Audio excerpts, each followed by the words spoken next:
All right, ladies and gentlemen, welcome back. It has been almost a month. It has been so long. So good to see all of your smiling faces here in the chat. It is Friday, September 11th, 2020, broadcasting to you guys from the DCF studio here on the south side of Chicago. Ladies and gentlemen, we are live. All right, let's see how we are doing here in the chat today.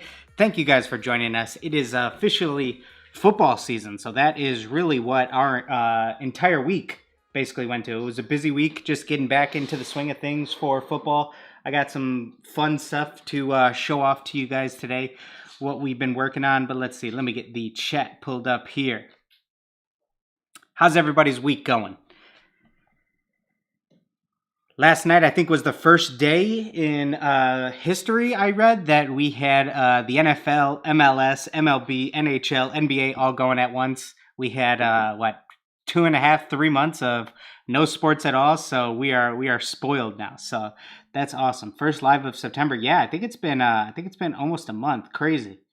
But yeah, we were busy with our first course. That went, I'm super pumped about the turnout of that. We originally had 20 people sign up for the course. We were able to have about half of them come to the in-person event.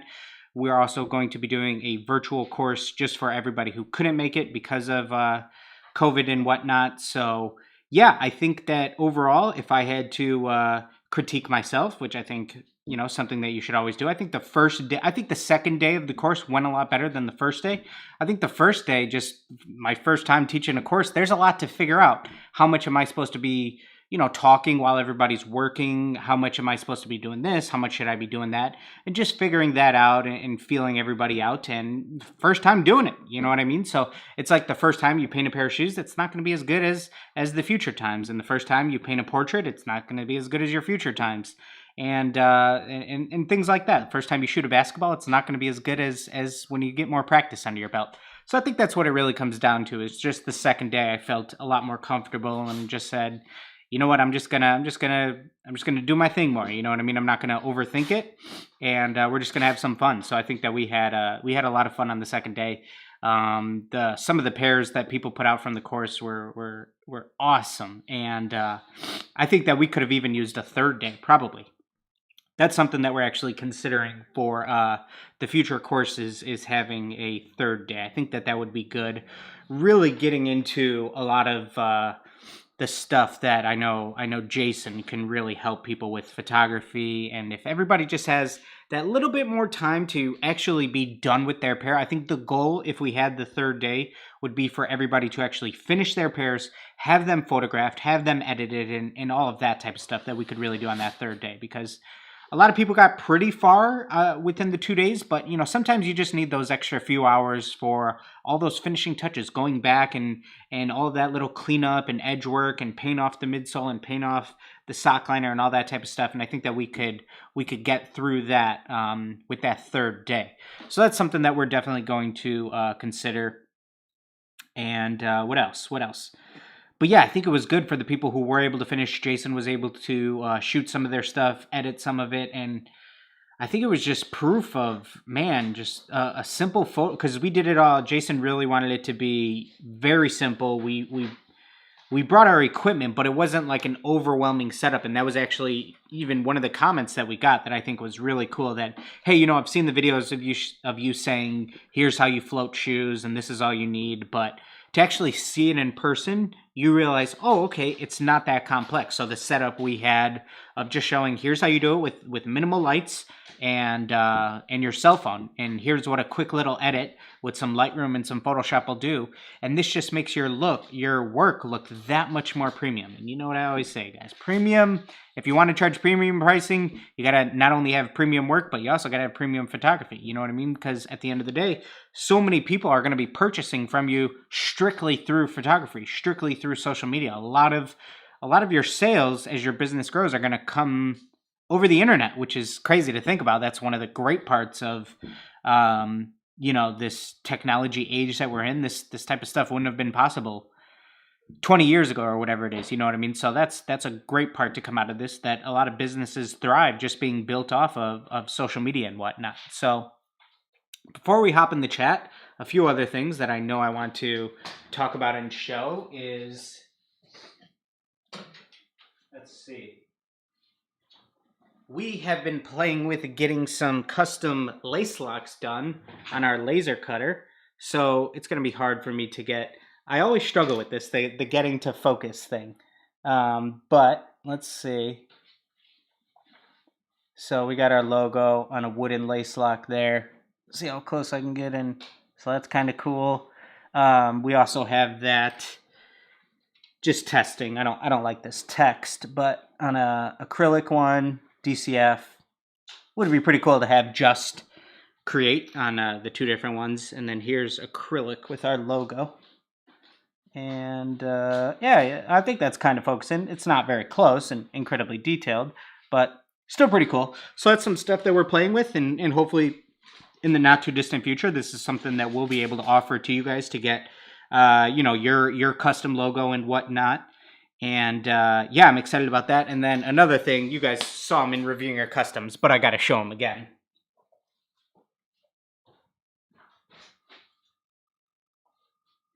This pair of Vans that Evan the artist made me 10 years old. And it's so awesome, man. These just can't help but put a smile on your face knowing that these were done by a 10-year-old. This is so cool, and I'm just so thankful to Evan and his mom for sending these my way. What a cool gift. What a cool gift. The gift of art. I love it. I love it. Look at how cool these are. Man, 10 years old. I mean, that's just absolutely crazy. I mean, I talk to so many customizers, a lot of you guys on a regular basis, and to hear that you guys are 14, 16, I mean, the ages just keep getting younger, and some of you guys are just absolutely killing it. So to have such a head start, I just can't wait to see what you guys are able to do in a matter of years once you get as many years as I have under my belt. How much you guys are going to be killing it. So we did get one super chat here.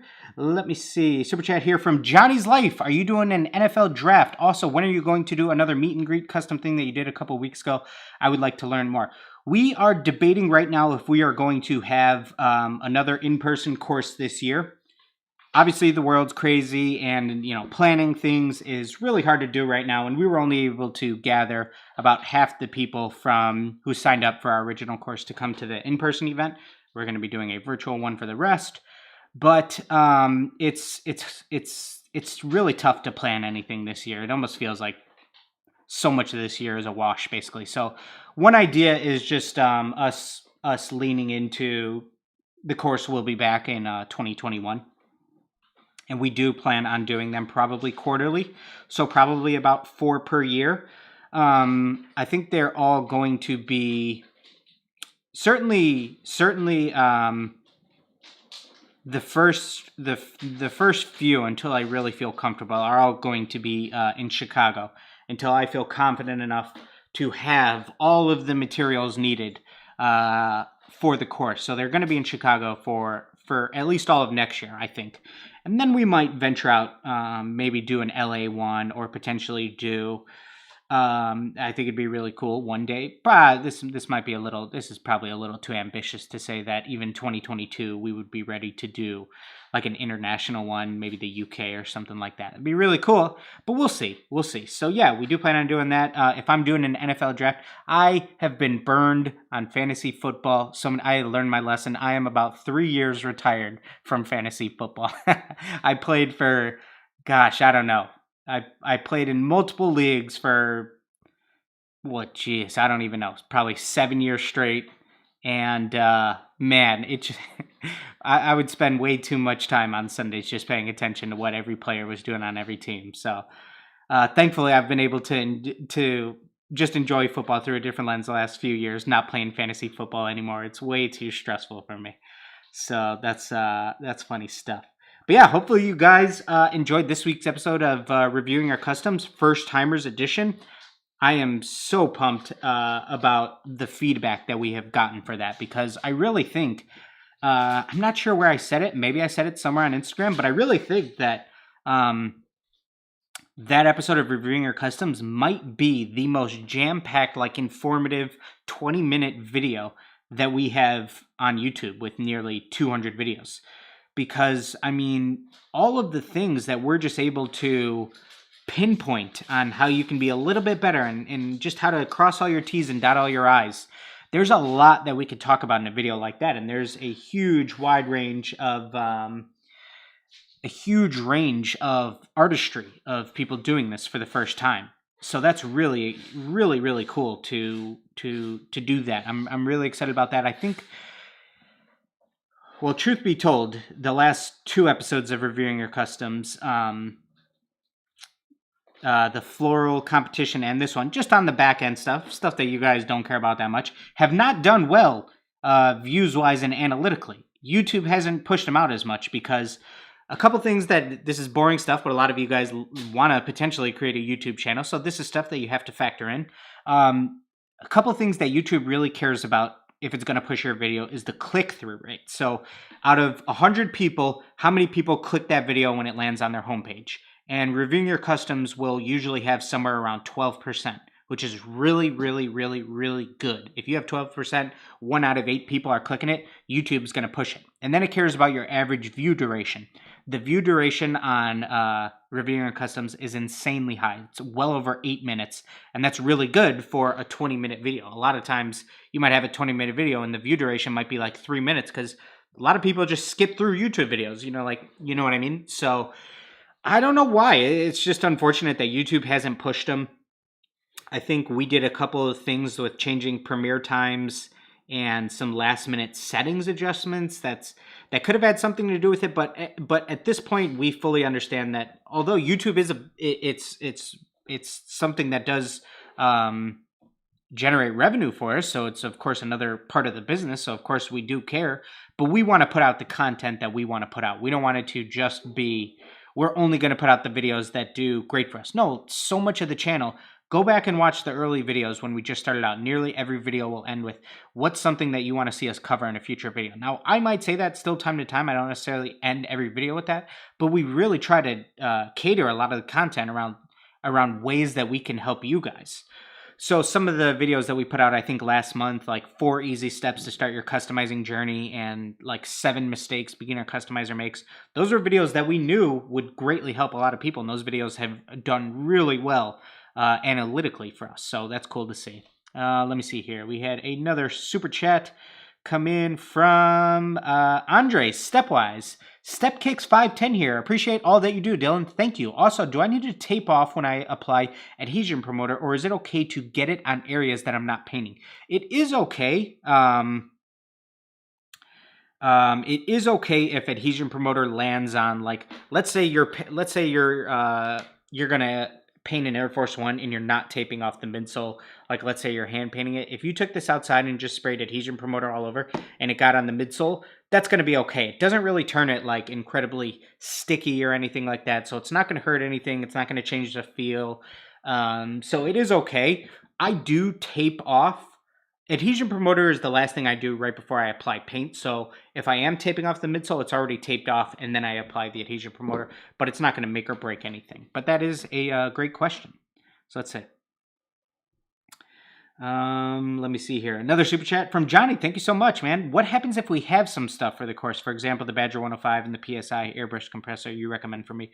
Will it cost less or more? So those are some things that we've thought about of potentially, you know, the course being different prices for different reasons. Maybe you don't want as much of this stuff or something like that. But the reason why I don't foresee, at least for the next few, the price really changing is I want everybody who's at the course to be working with the same exact thing. Now, I know you said here you have the Badger 105 and you have the compressor.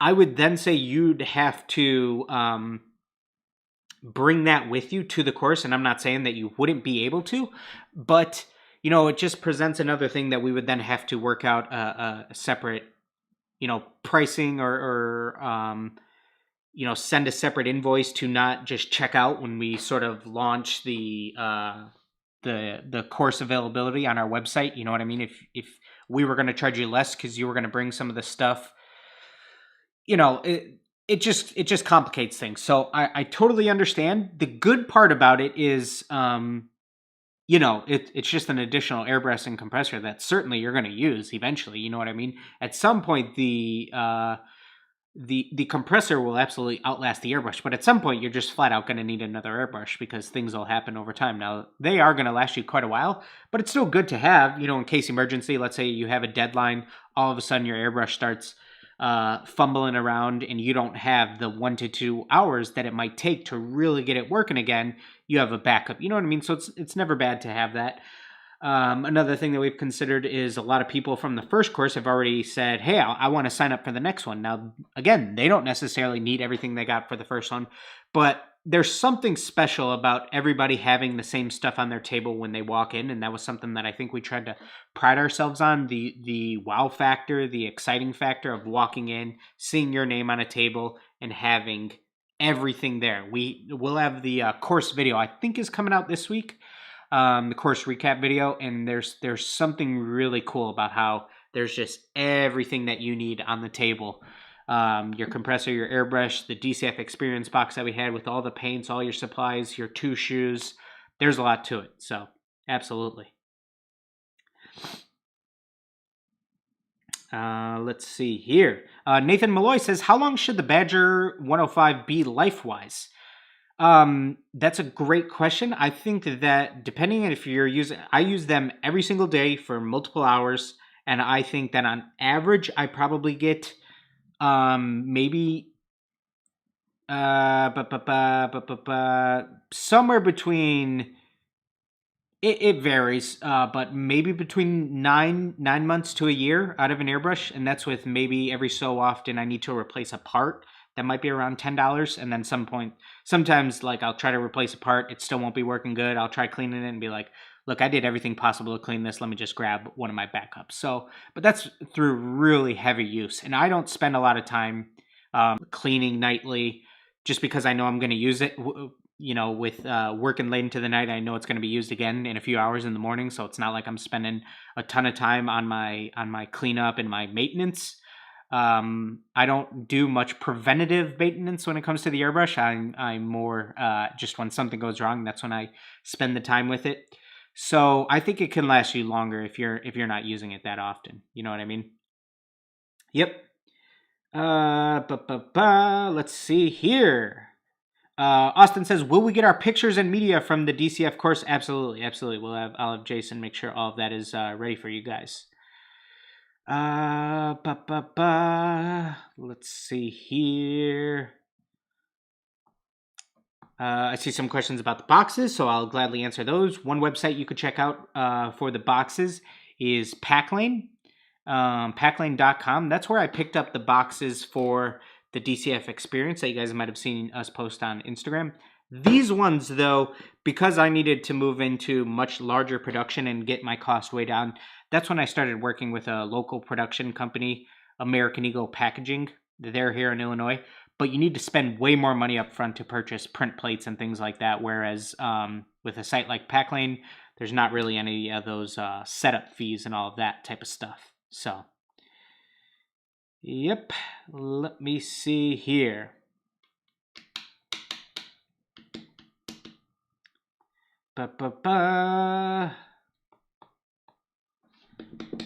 Moss Custom says, have you ever worked with iridescent paints or anyone else on here? Anything you would recommend or stay away from? The iridescent ones that I've used are the Jacquard ones, and those are dope. I like their iridescent paints. Angelus doesn't really have the iridescent. They have the pearlescent paints, which are nice, but Jacquard makes some of the iridescent ones, which I like. I have a couple right here. Let's see which ones.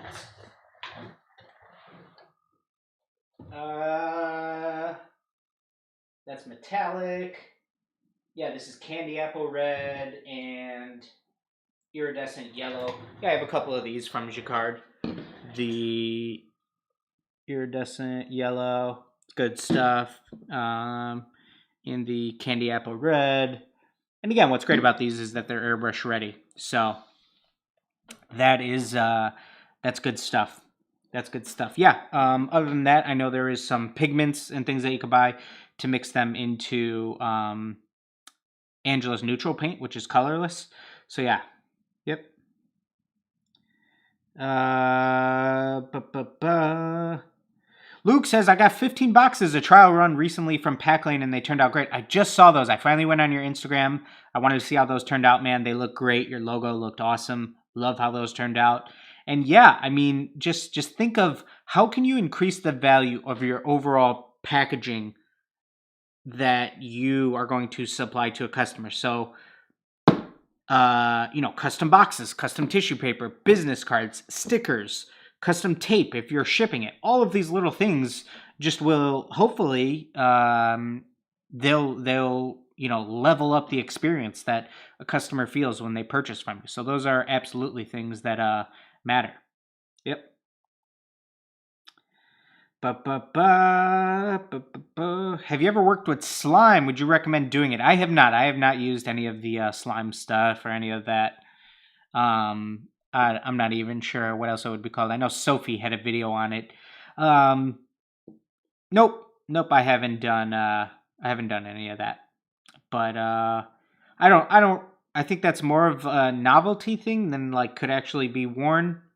But you know what I mean. You know me. You know me. You know what I'm going to say. Matthew Norman here says, hey, Dylan, I've been watching your channel for a long time and I enjoy every video and I learn so much from them. Where do you design and order your custom shoe boxes? You send off all your customs. Yeah, so Packlane, if you're just looking to order, maybe a small run, maybe 15, maybe 25, maybe 50, maybe 100 before you don't need to go into full scale production of ordering thousands until you know, like, hey, I'm going to be I plan to sell maybe 1,000 pairs in the next however so many years or something like that. Like I'm really taking this serious, so I need to get my costs down from my boxes. But otherwise, if you're just starting out maybe on a 15 to 50 order run, you're probably going to pay somewhere from maybe $7 to $12 or something like that. If I just had to throw a loose number out there, maybe just in your head, you average it out as $10 a box or something like that. So. Yep. Rupsy says, I know it had to hurt to ship out those Mahomes customs. Yeah, man.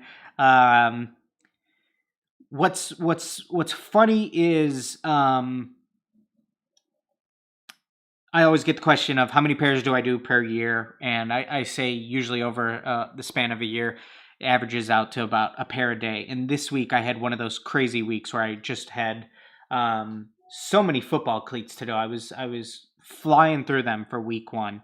And whereas so much of my stuff this year has been pairs that take me a week or a week and a half or something like that, and I'm really starting to see how much more I enjoy doing that type of stuff. So I've done that little.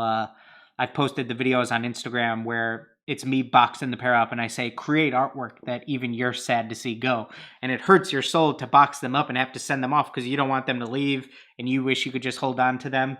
And I don't necessarily feel that as much with a lot of the cleats, for example, because I'm flying, because I have to do so many, you know what I mean? Last year I had to do 80 pairs in 20 days, a matter of, averaging out 4 pairs a day.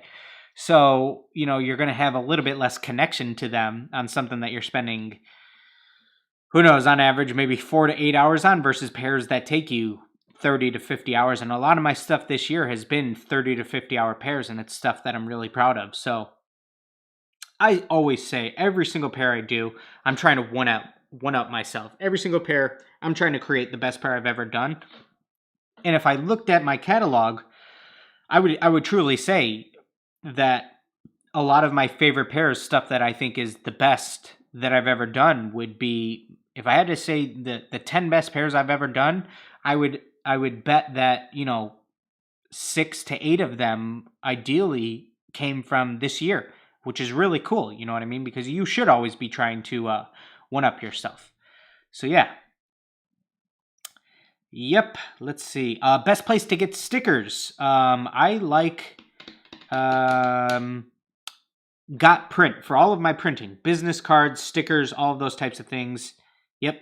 Gotprint.com. I really like their pricing. I like their turnaround times, and I like their quality. So I've used all of those other sites, your Vistaprint, all of those other places that come up for when you look at your printing needs, and I really like Gotprint. Yep. Let's see.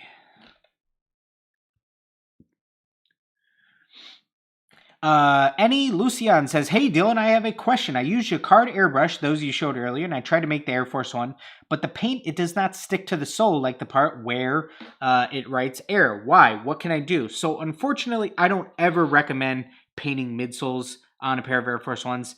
Of course, I have a Air Force One right here that has some paint on it. This isn't a pair that's going to be worn. This was just a novelty pair that we made for a Marco-inspired video. But anytime you even paint that air or anything on the sole, I think that that's going to come off pretty quickly over time. So, yeah, unfortunately, there's no amount of sanding or scuffing or adhesion promoter or scratch-resistant sealer or dye or too hard. I don't know why people think too hard for soles, but nothing on there is going to make paint actually last onto them, unfortunately. So,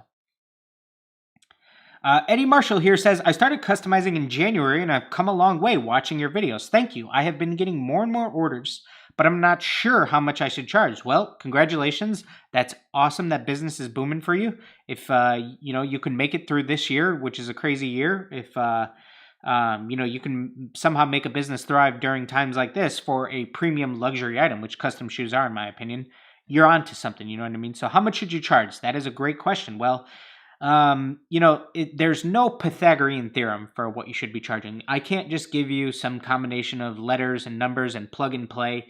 And it really comes down to a lot of factors, but certainly one thing you could be thinking about too is simple supply and demand. And let's say you're starting to become overwhelmed with orders.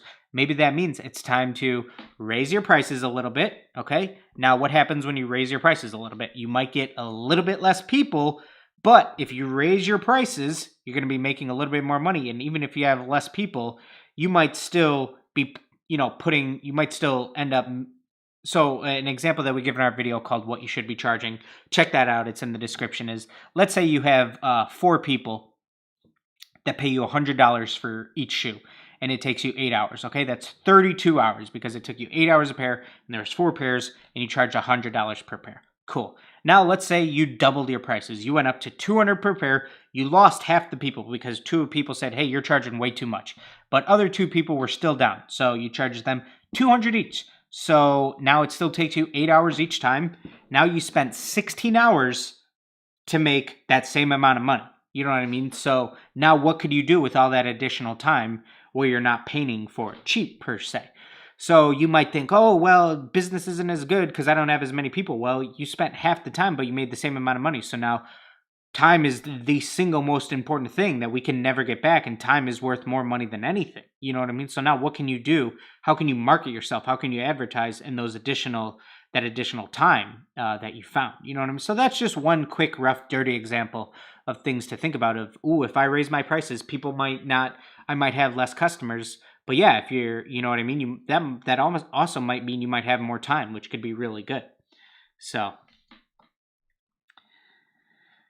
let's see. Scribble Custom says, "Where do you get the squeeze lids for the Angelus paints instead of the lid they come with?" Angelus cannot get any, from what I know, they are having trouble getting a lot of their bottles and tops and lids and all of those types of things during the pandemic. So that's why I think all of their quarts and pints have been sold out the entire time. It's not because they're out of paint. It's because they're out of the containers, essentially. So once they're able to get their distributor back who handles all of that, that's when they will start selling all of the lids individually again. But you know what? Let me throw it out there to you guys. Let me look it up. I purchased a bunch of containers for the course recently. Let me tell you the site. And then you can just go ahead and purchase bottles with squeeze tops if you want. They're not that expensive. Let me tell you the site here. Is it just container and packaging? Yep. So go on containerandpackaging.com, and then you could just purchase a bunch of bottles on your own if you want and reuse them, and they're not expensive at all. So containerandpackaging.com if you're interested in getting your own bottles. Yep. CW Customs here says, "Do you have any shoes you made for yourself besides the Chunky Dunky Jordans?" I probably have probably 10 pairs that I've made over the years. Quite a few Vans, some Roches. Some Jordan Eclipses, a couple pairs of Jordan 3s, some other Jordan 1s. Yeah, I've made myself a bunch of pairs over the year. And yeah, you know what I always say, you got to be a walking billboard for yourself. Absolutely. Jack George here says, what's going up, DCF? Back at it again with the fire content. Question, what settings do you use for your cutter? I have a Cameo 4 and Cricut Maker. Love the content.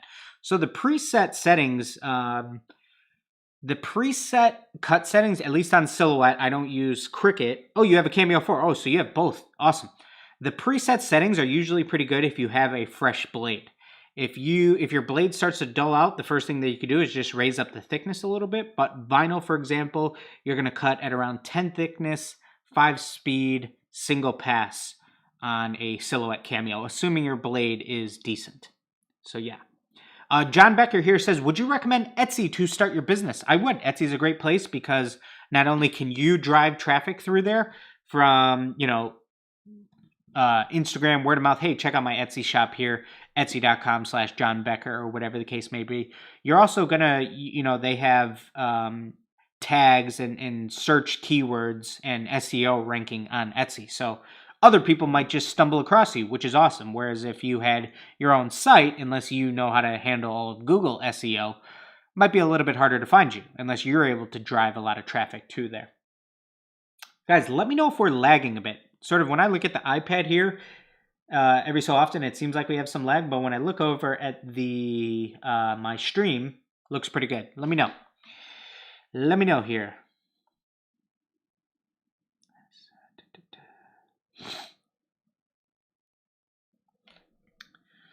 Let's see here. Pitbull Custom Shoe says, Dylan, I did a pair of Air Force One mids for someone and they backed out after I finished. Another client wears the same size. Should I take all the paint off or paint over it? That is a tough one. How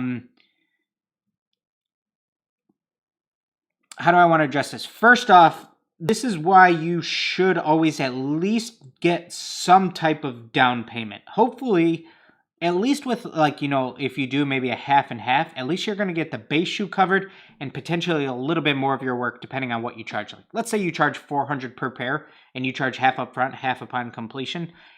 You're going to get $200 up front. So that's at least going to cover the base shoe and a little bit of your work. And if they back out at the end, yeah, you didn't get full payment for your work, but then you could potentially sell that theme somewhere else.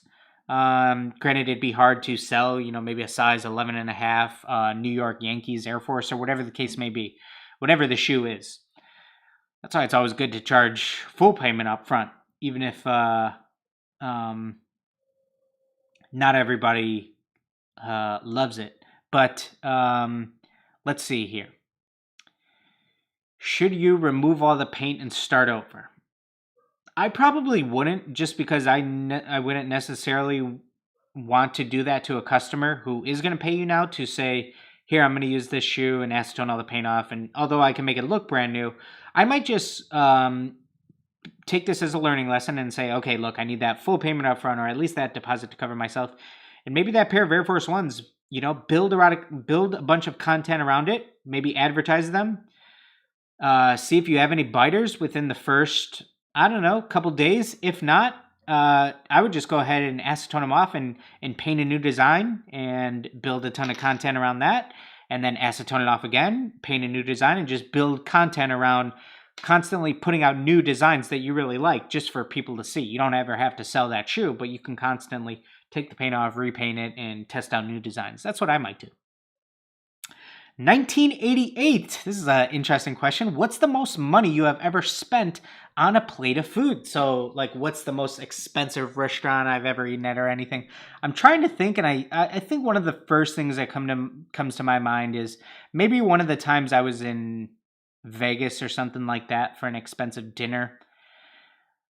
I can't think, there's some nice steakhouses in Chicago that I've been to. But yeah, but nothing crazy, $100 plate or something like that. Nothing, I don't have any $500 or $1,000 a plate story or anything too crazy. But yeah, maybe a nice steakhouse here in Chicago or something like that, or maybe a time in Vegas at a nice restaurant. That's Those are probably what it would come down to. But that's a fun, unique, interesting question. I like to mix it up a little bit. Throw one of those types of questions in here every so often, and not just do I need to add too thin into my too soft when I'm airbrushing. Let's see here.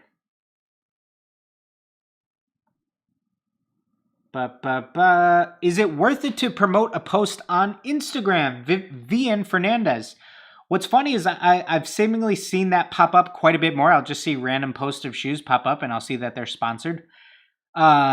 This is one that I probably answer slightly differently every time I'm on a live like this. I think that if you're looking to spend money on advertising, I think that you're better off buying a pair of shoes and spending your time on the advertisement, creating a pair of shoes for an influencer on Instagram or TikTok, something like that. Maybe the shoe costs you $100 and then your time and materials cost you money. But I think you would be better off for your business doing that than spending that $100 on promoting an Instagram post of a pair of shoes. I think you're going to get more bang for your buck. You're going to be able to add something cool to your portfolio. And, you just post a pair of custom shoes on Instagram. Yeah, you might be able to drive traffic to your website or something like that. But I just think you're just better off spending your money on influencer marketing. I know you're better off spending your money on influencer marketing. Absolutely. Yep. CW here. Do you recommend giving discounts when small organizations order in bulk, say 20 pairs? Absolutely. And there's a lot of reasons why. Mainly because of efficiency, bulk. They're on their end, they're of course just going to ask you for bulk pricing in general. But the reason why it makes sense for you too is because you get to lock in a bigger deal. Hopefully it'll be, a nice pretty penny for you also. But now you can prep all of those at the same time. You could tape all of those at the same time. You can airbrush all of those at the same time. You can stencil all of those at the same time. That's going to be a million times more efficiently than you creating tools for various customers over the next few months, but you'll be able to bang out 20 in a shorter period of time. So absolutely, definitely. Marcus Parker says, I've never caught the live stream before. What's up, Dylan? Thank you so much for joining us, Marcus. Very cool, very cool. So glad you were able to make it. Scribble Custom says, are you going to review an Instagram page today? If you guys want me to, I would be down to. You let me know. Let me see here. Eric Juarez says, what is up, DCF? Did you have your airbrush booth exhaust hose done by a contractor or DIY? Thanks, bro. No, so all I did was remove the hose that comes with the airbrush booth and attach a dryer vent onto there. Now, the rest of it, the build out to my outside, was done by a contractor. I work in a basement, and that used to be where the gas meter was. Now gas meters are on the outside, so they moved that out. But they used to have a little hose ran through there or whatever. I don't know the first thing about gas lines and all that type of stuff. But they move all that to the outside, and then I was able to put in a little 4-inch hose vent right there. So. Let's see. We got a super chat here from DF Customs. Thank you so much for sending in that super chat. Love you, DeJesus. We'll collab when I'm big enough. LOL. We've talked before, but just want to show my gratitude for your help. Toothpick gang for life. Thank you so much for sending in that super chat, DF Customs. One of the biggest joys I get is talking to you guys, helping you guys out. I try to respond to every single email and DM that I get. While still running a business, while still taking care of a family and doing all that type of stuff. Sometimes my answers might be a little bit shorter than before. You know what I mean? Sometimes if it's a question that I answer a lot, sometimes I might not necessarily dive into the full explanation why. I might just give a little bit of a shorter answer. And that just has to do with, the sheer volume of messages that I get, and I want to help as many of you guys as possible. But I don't, sometimes when I do that, I know it doesn't feel right because somebody might be reaching out for the first time. And I don't want you to think, he just gave me this this short response, even though a lot of people won't even respond, and I try to respond to every single one. I want to try to give that individual love and attention to every single person and try to help you guys grow, because so many of you guys have helped this YouTube page grow. I mean, look at it, 140,000 people. We've been at this YouTube thing for probably 2.5 years. We just hopped on here and said, let's try to paint some custom shoes, talk about it, and it's absolutely crazy. So let me see here. Austin says, how to become mod. Austin, I just gave you, you should be a mod now. You should have a little wrench to help out here. Okay, here. Do others follow up with people? I've received a couple of... How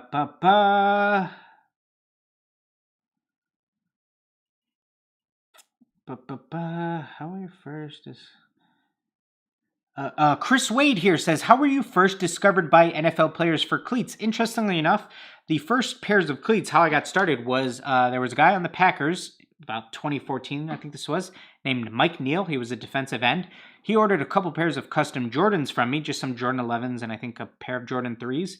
And he said, hey, man, I would love for you to paint a pair of cleats for me to wear opening night. We had the Thursday night football game against the Seahawks. This is back in 2014. I said, oh, boy, I don't know about painting cleats, man. I've never done that before. I have no idea how they'd hold up.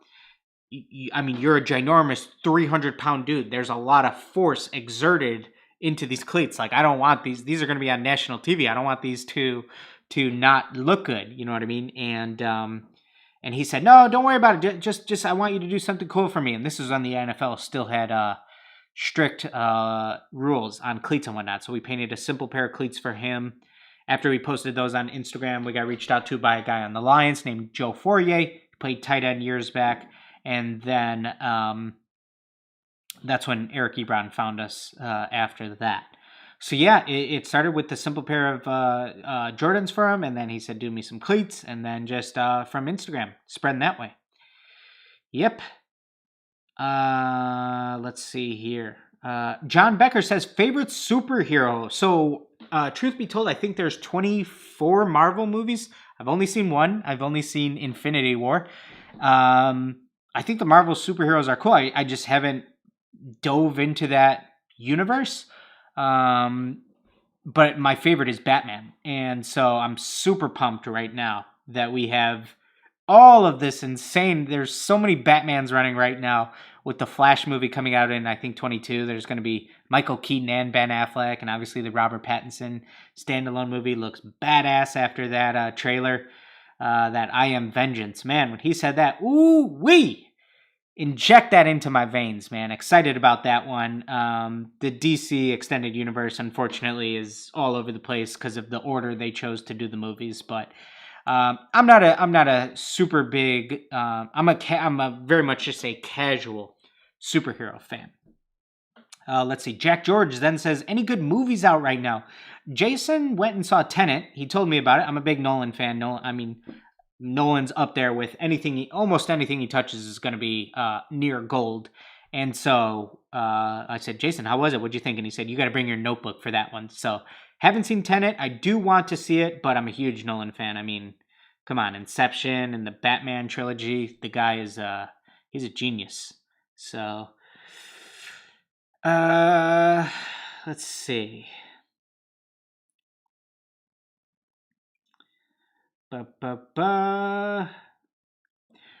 Here's a good question. This is from, let me make sure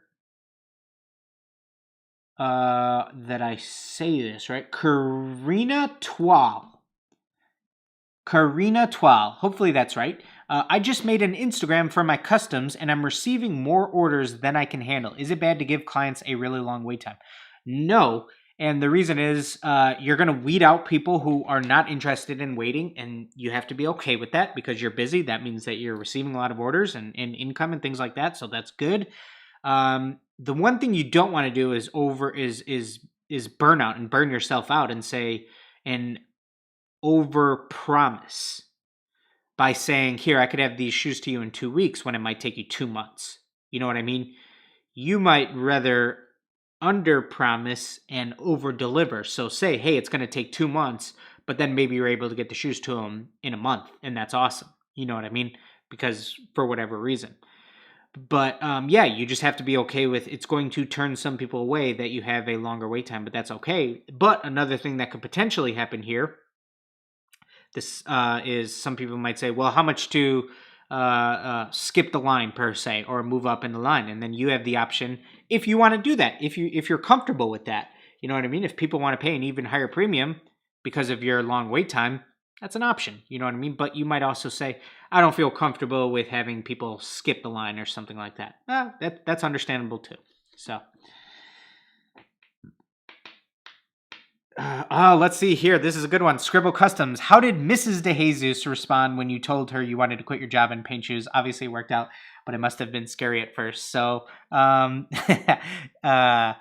there's two Mrs. DeJesuses. There's my mom first, and Brittany, of course. So, I'm gonna assume you're talking about Brittany, my wife. But when I told her I was going to do it, I was still in college, so it wasn't that. I do think in a way maybe I had a little bit of an easier decision to go full time with this because of where I was at. I wasn't already in an established career and had things like home and children to worry about per se. To where now I do have a home and a child. So if I was going to make a major life decision, then it would be like, okay, we really got to figure this out. But I was young at the time. I was maybe 20 or 21 when I decided to go full time with this. I had just left an architecture internship. I was still in college, still had 2 more years to go. So I think that it was a little bit of an easier decision than if I already had, like I said, a household and a family and all of those types of things to worry about. Wasn't married at the time. You know what I mean? So I do think that maybe I had it a little bit easier in that aspect. But yeah, how did I feel? She's been super supportive the entire time. God bless her, because it is not easy it's really, really, really hard to be with an entrepreneur and somebody who loves what they do and somebody who really dedicates their life to their business, which I absolutely do. You know what I mean? Like, I really, truly am work-life balance, all those types of things, not good, and something I struggle with because I try to dedicate so much of my life to this business, and I really want to build it into something huge that can really help my family.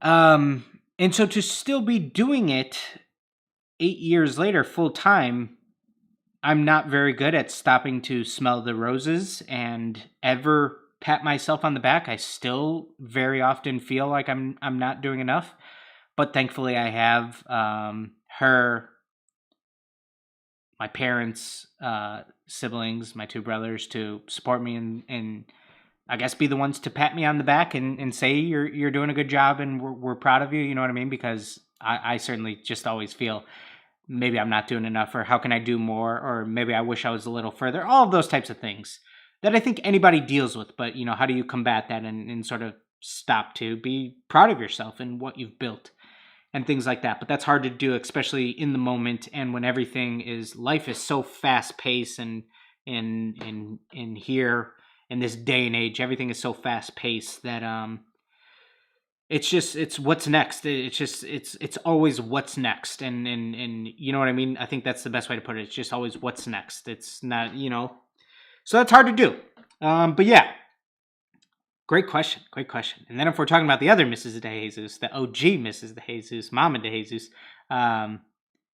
I sat down her and my dad and said that I was going to not continue in college and do this full time. And I think that would make for a good video one day. I've always said that, somehow bringing my parents into a video and probably talking about that. What do you remember about hearing that I was going to do this full time? And thankfully, my parents already had seen me build the business up over a year and a half, 2 years, whatever it was, when I decided to leave college. They had already seen a little bit of what I was building, that it wasn't just out of nowhere. Hey, I'm going to drop out college and go be an origami builder or something crazy like that. You know what I mean? They had already started to see the business build. So that's good. But yeah, that was a long-winded answer. Let's see here. Ba ba ba ba ba ba ba ba ba.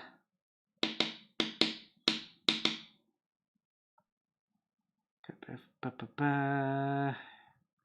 Current picks for Super Bowl. It does not. The Chiefs are going to be hard to beat, though. The Chiefs are going to be hard to beat. Money Mahomes. That is not going to be easy. Where there will be another competition soon. I do believe that we will have another one more contest this year. I don't think we're going to do a horror theme, and I don't think we're going to do a Christmas theme, but I do think we will have another one this year. Let's see. Hey, Gina. Gina says, hey, Dylan, doing my first pair of Air Max 90s. Do you recommend painting the back plastic heel tab? My client wants it painted. Thanks. Truth be told, I don't recommend it. I hate painting plastics in general. If you are going to do it, if there is absolutely no way around it, the way that I would do it is with sanding it, scuffing it up, of course, pretty similar, and then using Too Hard. I think Too Hard says that you use it at a 1-to-1 ratio or even a little bit more Too Hard if it's a really porous surface. So, yeah, that is what I would do if you had to. Another option, the back tab of an Air Max 90 actually comes off pretty easily. If you just put an X-Acto in there and you just pull out those stitch lines, it comes off. And then you got a nice flat leather surface for any logos, any branding, anything there, or whatever the case may be. And you could always put in some of the Liquid Kicks pinhole filler in all of those stitch holes, sand it, have it nice and level again. That's absolutely an option. So, yep. But good luck on those, Gina. Excited to see what you are able to cook up. This is a good follow-up to that. Bald Boy Design here says, are you confident painting all upper materials? Did you give warnings that harder leathers or plastics may crack and paint it anyway? Yeah, so typically when, I might be having a consultation with somebody and we might be discussing design-wise and things like that, I'll really try to move away from painting tabs or anything like that. So let's just say we want a pair of Jordan 3s or something like that. Let's say we have a black cement or something like that. The back tab is black, so I'll sort of say, well, how can we incorporate that into the design or something like that rather than me trying to paint it? So I really, really, really, truly try to avoid it if possible. When it's not possible, I will, mention that, hey, these materials are a little more finicky with paint. They don't necessarily hold up as well. They're more susceptible to cracking, scuffing, and all those types of things. And if there's no way around it, then, we'll do our best to, paint it with the Too Hard and get the paint to bond as best as possible. But there's no magic secret sauce that you're going to get those materials to hold up as well. So, yep. Let's see here.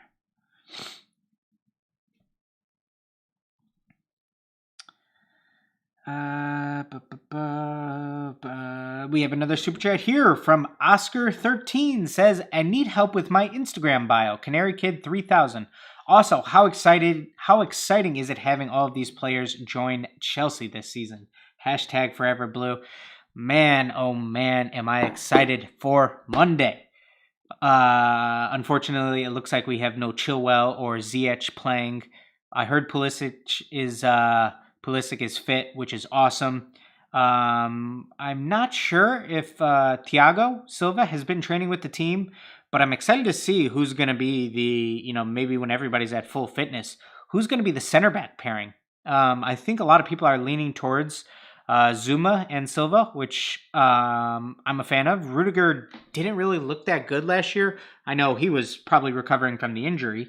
Never probably got fully fit, but it's not like they had a long off season. I mean, the season just ended a few weeks back, so Who knows if he's back to full fitness? I'm hearing that Tamori might go out on loan, but I was a huge fan of him. I mean, he looked like after the first half of last season, it looked like you could slot him in as the future of the center back position there for a while. But I'm glad that we have Silva as a leader, and can't wait to see Werner and Havertz and that little Germany connection up there.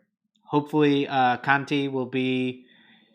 He was good last year, but certainly not as good as years past. It could certainly injuries with him. But yeah, I'm excited to see. What I really want to see is the midfield pairing of Conte and Kovacic, and really letting them build some chemistry with Havertz playing in a more attacking role. But really seeing how those guys do together. I think I'm out on Jorginho. I'm ready for him to go on loan. But yeah, let's check that out. Need help with my Instagram bio. Let's see here. Tried to help you out. So it is Canary Kid 3000. Got it. Cool. So let me flip over here for you guys. You guys can see it says customizer, artist, photographer, DM for customs or shoots, Chicago. Plain, simple, to the point. The only other, I think these are good. I would consider maybe adding more emojis. I think that those are always nice. And then the one thing that I do like to add is sort of, and it's really hard to develop, and it's not something that I could just give you on the spot. But, you know, what makes you different than there's, on my end here, I see 116 people in the chat. You could bet probably 100 of them are customizers or more, maybe all 116. And what makes you different other than, you know, hey, you're a photographer too, you're in Chicago. What's sort of your tagline, or what separates you, or what's your elevator pitch? What makes you a little bit more different? So sometimes I like, you know, a tagline or something in the bio. So like for ours, we have every shoe has a soul. I think Mosh has a new one called Outdone by None. Or he used to have like customs that don't look custom. Things like that. You know, maybe a bit of a tagline. Something that separates you from everybody else. You know what I mean? Because there's a lot of people who can...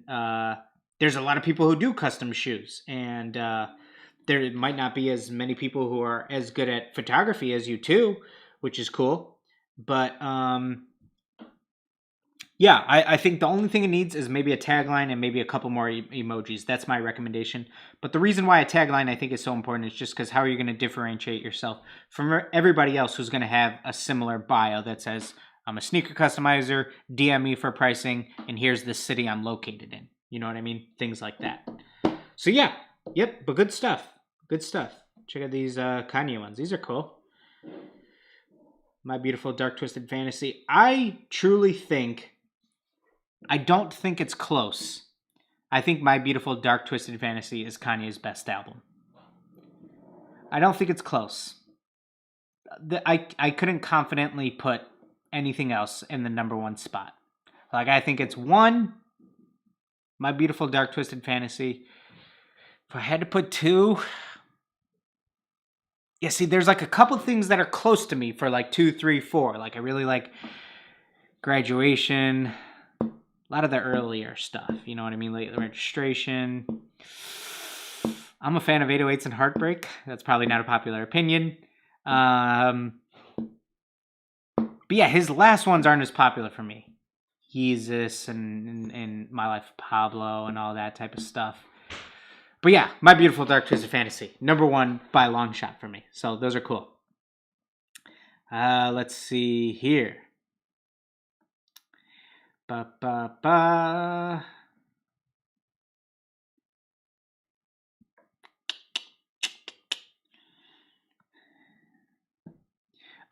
we go. East Coast Customs TV says, hey, Dylan, I'm going into college next year and plan on continuing my custom business through college and will likely end up renting a studio in school. Any tips on managing a business in college? Great question. I am the worst person to ask because I dropped out to go full-time with the business. But this is not to say that other majors aren't equally as hard, but if you ever looked at like hardest majors or any of those types of things, architecture is usually ranked pretty high on those lists, and it's just very, very demanding. And I don't think it would. I don't think that it at all would be possible to get through architecture school and manage a business. Because I mean, yeah, even if I told everybody, hey, I have a 6-month wait time or something absolutely crazy like that, I still wouldn't have even been able to hit those deadlines, and just that constant worry in my head of if you ever have a free moment, oh boy, I need to get back to the shoes or get back to my homework. So that would be tough in architecture school. But I'm renting a studio. I think that you really need to something that I'm not the best at, but just really be great. Like really take pride in managing your time and being extremely productive. You can't waste any moments. You know what I mean? So I would really get into the science of productivity and certainly not being a procrastinator. I would look up Matt Diavella on YouTube. I'm going to type his name here. Really good YouTuber. Jason isn't on social media because of this guy, Matt Diavella. We found him probably about a year and a half ago.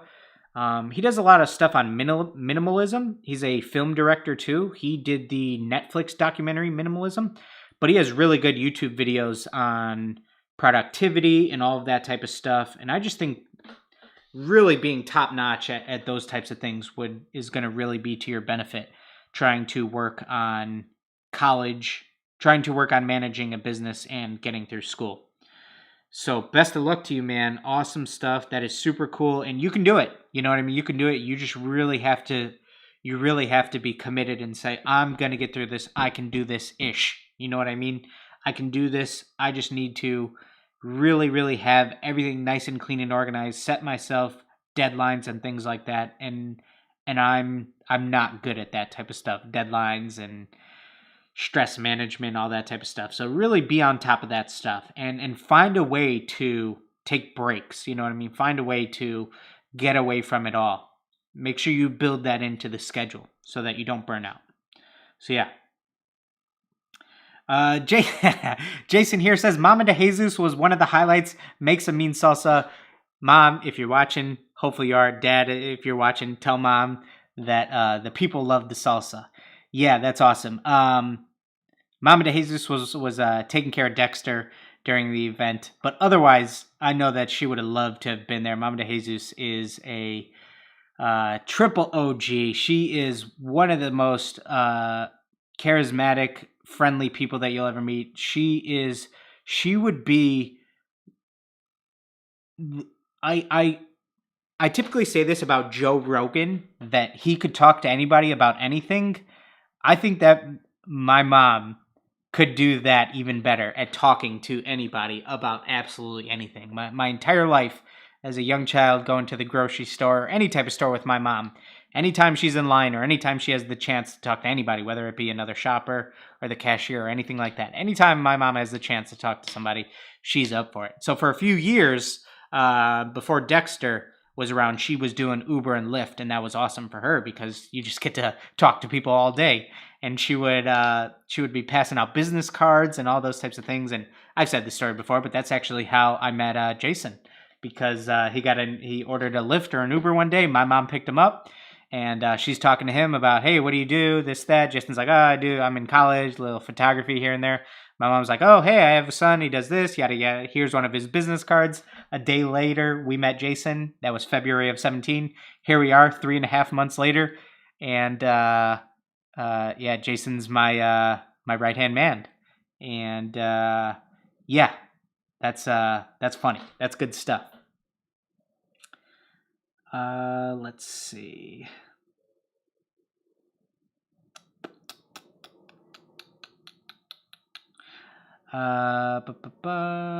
Says Mr. Super Chat. I got that right. Let me see here. I got that Super Chat right. I did. Okay. Yeah, I think it might have just taken me a minute, Oscar. I saw you said I missed your Super Chat, but I did get to it. Thank you for that. Thank you. Yep. Let me see here.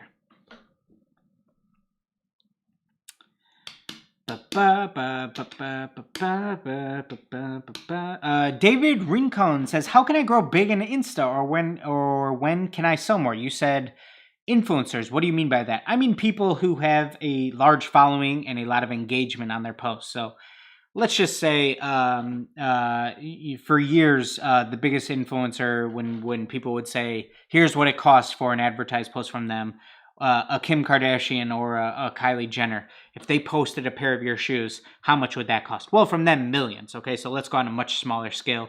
How do we find somebody who has thousands of followers and they're willing to post your work and it's going to grow that way? So, for example, we do a lot of athletes and football players. I'm not saying we do their stuff free, but if they post our work, that's great advertisements because they have large followings because they're athletes and things like that. So influencers, just people who have a following. Yep.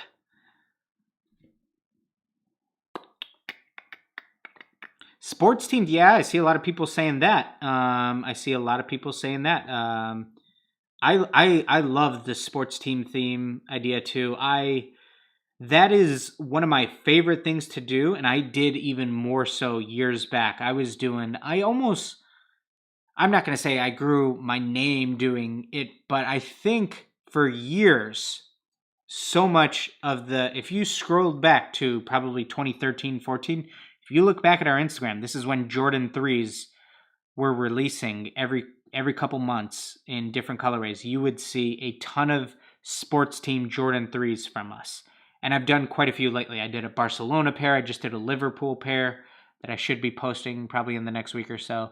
The Brooklyn Nets City edition jerseys that we did, that pair of Jordan 1s. So I love a good sports team theme. Absolutely. Let's see here.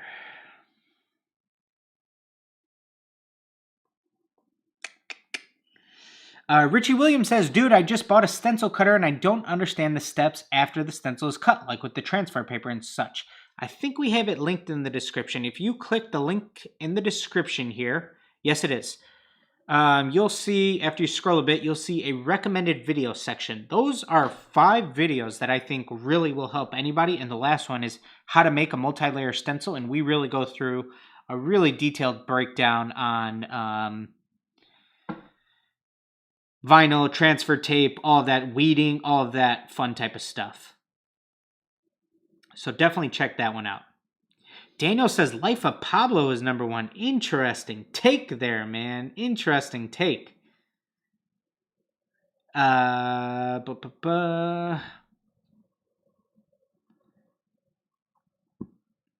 Let's see. SJ Design says, could you ever try to use Posca markers in a video? One where you use it to detail stuff like the toothpick technique, and one where you only use markers to paint it like Evan Customs did. I do plan to do a Posca video in the future. I do. I've said that for a long time, and just been trying to find the time for that. Yep, but that is one that we definitely do want to do. I've said that for a long time. Unfortunately, I haven't gotten around to it, but I swear we do want to try.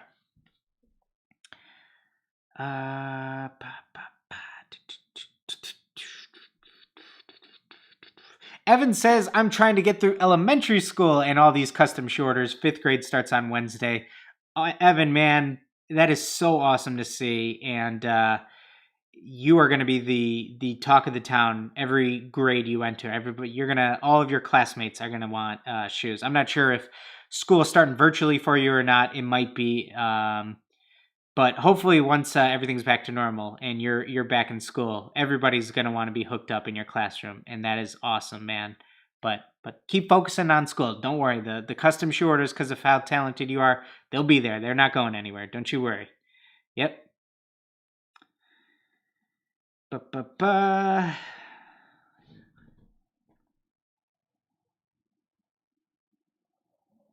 This is a good question here. I like this one. I talked about this in the course a little bit at our in-person event. I think I've talked about it in a stream before, but Karina12, correct me if I'm saying that name wrong, But it says my decent, I think that's supposed to say recent, my recent clientele doesn't reflect my style.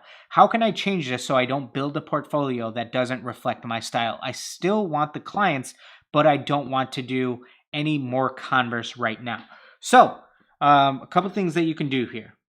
Because one thing that I say, what you put out into the world is what you're going to get asked to do. So as I've put out a couple more portrait pairs, I've done 2 now. I've gotten a lot more requests for portrait pairs, which is awesome because I am certainly down to do more and challenge myself to do more. But as my work has changed, if you look at my early work, I didn't even use an airbrush for the first, I don't even know how many years, but quite a few years. So I certainly wasn't doing any stenciling, any texture, any of that type of stuff. It was really simple color blocking. So that's what I was getting orders for. But over time, I wanted to develop my own style. And my style is typically going to be through, a lot of texture works, using airbrush stencils, things like that. And so that's certainly what you get requested for. So that was something that I talked about in the course and the in-person event, that it was cool that everybody was doing a different design. But one thing that I mentioned is, look here, if you're putting out, let's just say a pair like this, a sketchy cartoon theme, it's a little bit like, let's say you're doing this, there's a greater chance that somebody asks you for this exact pair or this theme on a different shoe or this shoe with different colors than it is that somebody asks you to do a portrait on a pair of Jordan 1s. Now, of course, there's a decent chance that somebody might say, hey, look, you're an artist, you could do that, maybe you could do this for me. But there's a much higher chance that people say, hey, how much for that one, how much for that on a different shoe, or how much for that with different colors. So what you put out there is what you're going to get requested for. So how do you switch that up? Couple ways that you can go about it. One, you absolutely have the option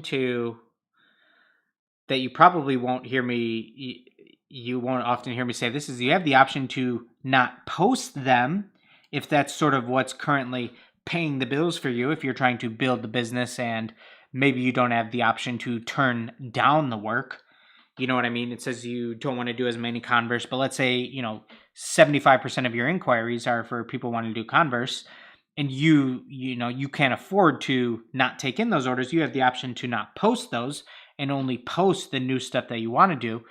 But it's about making a general shift to maybe you show them, hey, once you're starting that consultation talk of, hey, I want a pair of Converse just like that last one. And you say, okay, well, what if maybe we did it a little more something like this? Like you say you don't want to do Converse. Maybe you say, well, what if we maybe do it on a pair of Vans or an Air Force or something like that? And you sort of start to guide the customer just a little bit into the direction you want to go. Now, they may say, no, I'm not really interested. I just want that pair of Converse. That absolutely might happen. But you can at least try to guide them in sort of as you hopefully start to post those. But the thing you need to do, the work you want to continue to do is what you have to put out there. So at some point, you have to find a way to put that work out into the universe. And even if that means, okay, I'm going to do these Converse because that's what pays the bills. On my own separate time, I'm going to paint these Vans or Air Forces in the style I want to do and post content around that. And I'm going to post a an insane amount of content around that so that this is what people start to see more from me, and that's what they'll want to order. You know what I mean? So let's say maybe you want to do this, just for example, sketchy cartoon themes on Air Forces. I'm going to do a pair of this. I'm going to create a ton of Instagram posts, a ton of Instagram stories. I'm going to make a YouTube video, a bunch of TikToks. I'm going to do all of that type of stuff. So that's what people are going to see around my name for the time being. And that's how you can sort of start to shift towards the style you want to do. Because just like I said when I started, what you put out into the universe is what you're going to get requested to do. What you're certainly way more likely to get requested to do. Yep. Let's see here.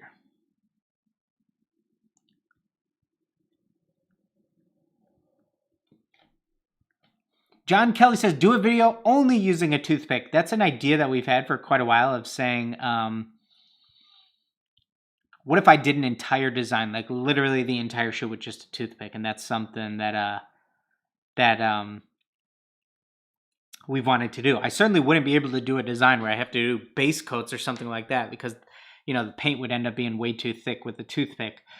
But what if I did just some intricate design, like let's just say, for example, a mandala print all the way around, or some type of like line work design all the way around a shoe? That'd be pretty cool and pretty clickbaity also, like painting an entire shoe with a toothpick or whatever the case may be. So yeah. Let's see here. Some questions about tape off midsoles. Yeah, you can use acetone, isopropyl alcohol, or Goo Gone, just dipped in a Q-tip. Is there a specific size nozzle? Is there a specific size nozzle you would recommend for an airbrush? I use a 0.5 millimeter. Yep.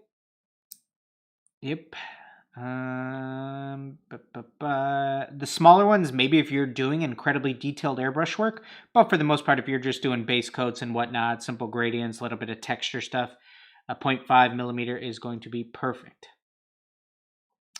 1988 says DCF is $250 good for a custom when they're providing the sneaker already. Absolutely. Now, of course, it depends on how complex it is. You know what I mean? Let's say you're doing an 8-hour design. You're going to be making a little over $30 an hour. Solid, not factoring in your material cost.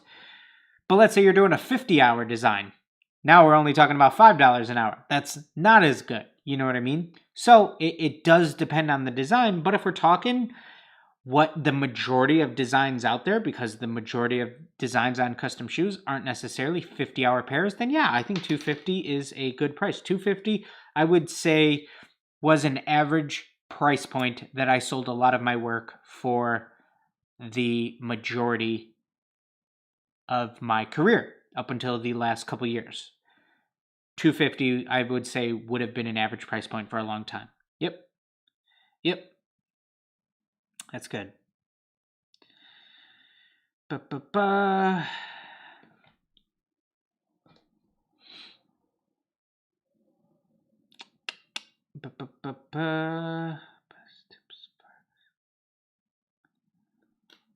Van Gogh design with the toothpick. Yeah, that'd be a tough one.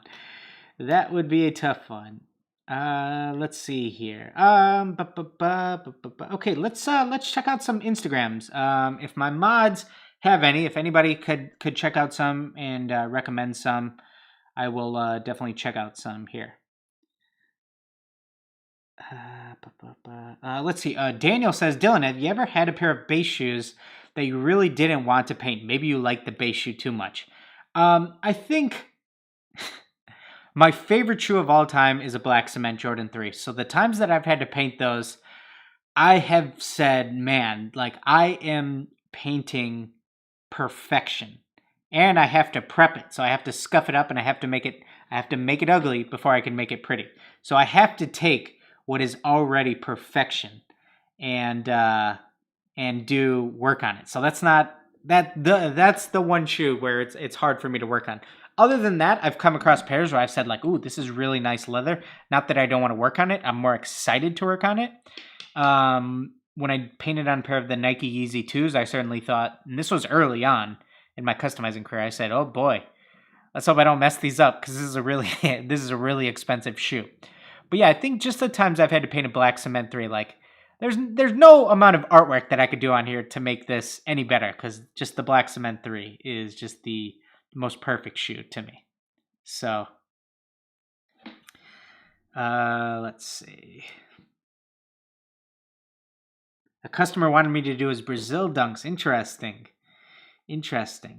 Patrick Willis here says, what tape should I use for sock liners? The 3 that I usually recommend,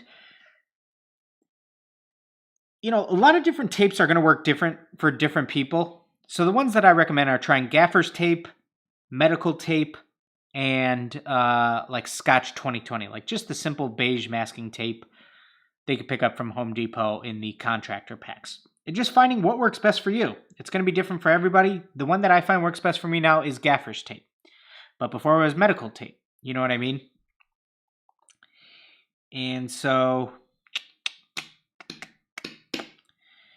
yeah, that is what I would say. Just try to find what works best for you. But yeah, all of those are on Amazon also. But let's see here. Daniel says, What if you review Kong's page and tell us what they're doing so well? Let's check that out. Let's check out my buddy Kong Customs. So right off the bat, you guys already know the answer to what he's doing so well, because what's the first thing that comes out of my mouth every time we look at somebody's Instagram? Say it with me, folks. Say it with me. Say it with me. Where am I going? You guys know it's gonna be the photography, of course. And I think he has a clean and simple logo. He has a good bio. Professional customizer, DM for serious inquiries only, based in Seattle, US buyers only, YouTube. Very simple, short to the point. I would maybe say, a tagline or something like that in the bio. That's maybe the only other thing that could be added. But, dude, like, the photography is badass. I even messaged Kong when he posted these because the background looks so realistic. I said, can you send me... I need to see what the real photo looks like. And he shot this up against a red wall. Kong, if you don't mind, I'm going to wait for Kong to chime in. Is it okay if I show the unedited photo of this? Let me know. I'm going to wait for Kong to respond. Hopefully he won't mind, but I'm going to show his unedited photo that he took of this. Because he's just badass when it comes to photography and things like that. And look at this. This is awesome. I think my favorite one, though, is this one. Because of the little bit of a, what's it called? Like a color, the way I know to do it is like a color filter on top of this. So look here. This is out in the natural lighting.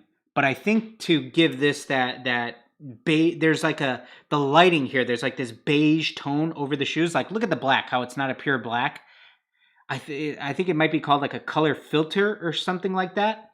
That on top of here just really makes it seem like it works with this background. So yeah, the rose Air Forces up against the red background. It's just good stuff. So yeah, let me switch off here and then I'll pull it up on the other Instagram. Because who knows, me and Kong might have been talking about some naughty stuff in the DMs. So I'll hide that just in case till I can get this pulled up.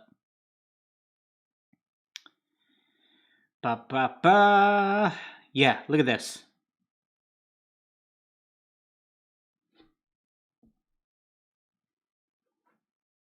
Switch back over. Cool. Here's the photo. And then I had to ask him, can I see the before photo? And look at that. Crazy. To go from that up against just a wall that you have painted, and to get it here, like, when I saw this, I was like, dude, are you standing over a cliff? Because, like, the proportions, the amount of bokeh, the blur of the background, like, it just looks that legit to me that I was like, am I looking at a real photo here? I can't tell. You know what I mean? It's that good. So I thought that was super cool to see. And yeah, so what is Kong doing right? He's absolutely killing it on the photography. I mean, he is in the top like 5% elite of badass custom sneaker photography. And it's so simple. It's so simple that it's just him holding the shoe up against a background. Clearly no crazy lighting setup. I'm not sure if that's iPhone. Let me know, Kong. Is that DSLR or is that iPhone photo? Because that's incredible. And he's just really good at editing and graphic design work. And that stuff matters. That stuff absolutely matters. And that's how it's all in the blur for sure and trying to match the color of the light. Yeah, absolutely. Kong's killing it. Kong is killing it. So let's see here. Let's see here. Leaderboard Customs. Let's check it out. Leaderboard. Also, the little IG Reels. This is why you guys should be doing it, because look at when you go to the search, the IG Reels are the first thing that pop up and take up the majority of the background. So if you can make one that pops off, it might be something that ends up these girls dancing. I don't even follow anybody on this account. You know what I mean? So that's not even related content to all of the custom sneaker customizers that we look up on here. But your custom sneaker stuff could still end up on it. Change the battery pack. Give me a sec. Where's Jason when you need him?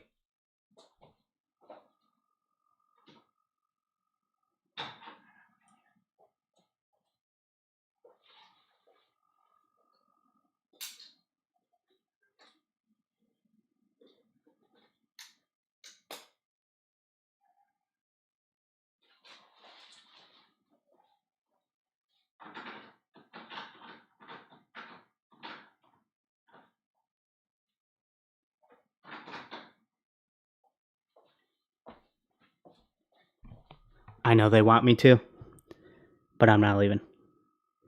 I'm not leaving. I'm not fucking leaving! Here we go. We're back. We're back. Leaderboard Customs.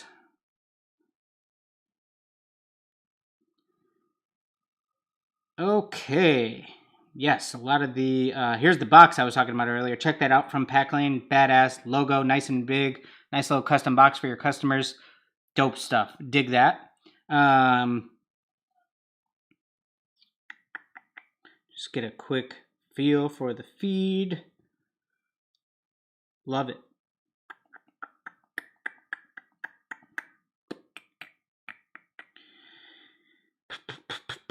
Okay, so I'm going to say bio's good, name good, logo good, all that good.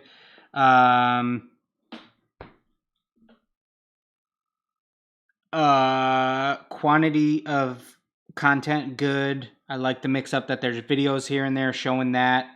Especially like something like this. Like this comes off way better in video form than it would in a picture. What could I say about the you know, of course since it's mainly golf shoes, it makes total sense to just have simple green backgrounds like this and whatnot. What else? You know what I might do? I might pick up a piece of turf, buy a roll of turf, and if possible, in your space somewhere indoors, so that you can control the lighting and have it the same every time. Buy a roll of turf, cut it into a 3x3, 3 feet by 3 feet sheet, and just shoot all of your shoes on a nice roll of turf, so that you can end up with a consistent look on the feed. And then I think after that, the photos will be even. If you can have that same green every time, I think that would really help the feed. You know what I mean? And then also, of course, mixing it up and sometimes getting the shoes out there on a golf course, actually next to the holes and the flags, and maybe even some shoes on the golf cart and things like that. But since you are pumping out a ton of work and you can't necessarily go to a golf course every time, how can you set that up indoors to have a very controllable, repeatable background? So that is something that I would do. And then maybe for some of the more premium pairs, some of the, you know, higher end stuff, actually getting out onto the golf course and shooting the landscape, switching it up too. Sometimes going into, you know, the sand, you could do, or maybe half the shoes on the sand and half is on the grass, something really cool like that. So I think that, and since golf is such a premium sport, I really want it to have an even more premium feel.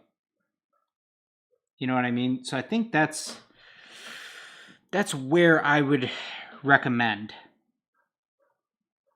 Yeah. That's what I'd say. How do we make these cleats look like $1 million every time? And I think it's already improved a lot from some of the earlier stuff. Yeah. It's already massively improved from just all of the indoor studio shots and whatnot. You know what I mean? So yeah, because golf's just, I mean, it's a money sport. It's a premium sport. Let's really make these shoes look like $1 million, so then we could get people to pay that. But yeah, it's already taken a big leap. But then something like this, where, you know, sometimes you're battling natural lighting. It could be your friend. It can also hurt you. Sometimes you can just overexpose things. Just editing the photos a little bit more in a program like Lightroom 2 will make a big difference. So yeah, a little bit of photo editing, and then just up in that photo game a little bit more, I think will go a long way for you. But the quantity of content, and yeah, good stuff. But those subtle little tweaks, I think will go a long way for you. Yep.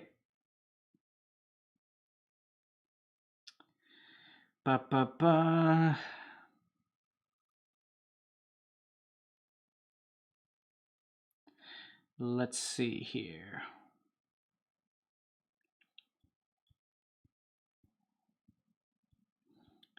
Daniel says, I'm so fed up of girls dancing on IG. I know, man. Crazy. That's what they got shown up on the every time you go to search up something, man. But that's all you gotta at least try, the real stuff. Give it a try. Give it a try. Let's see here. Who else?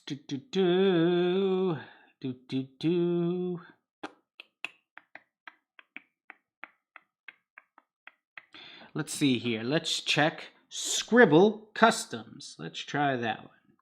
Scribble.customs. Dream it, paint it, wear it. I like that. Custom painted artwork. Yeah, I dig that. I'm a fan of that one. So yeah, I like a good tagline. Just get a quick feel for the page. Oh, check. These are kind of cool. Dig those.